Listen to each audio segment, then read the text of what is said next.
ఇంద్రజాలం వెను తిరిగి వస్తుంది కాలం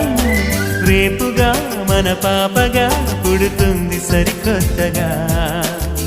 నీవు నాకు తోడుగా నేను నీకు నీడగా ప్రతి రేయి తీయగా పిలుస్తోంది హాయిగా ఇలా ఉండిపోతే చాలుగా నువ్వంటే నాకిష్టమని అన్నది నా ప్రతి శ్వాస